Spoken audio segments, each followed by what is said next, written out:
somewhere out there in the vast nothingness of space, somewhere far away in space and time,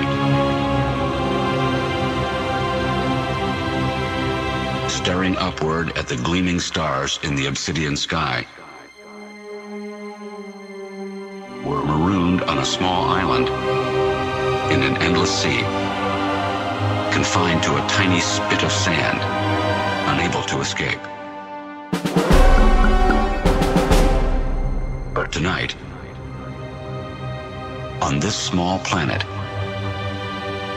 on Earth,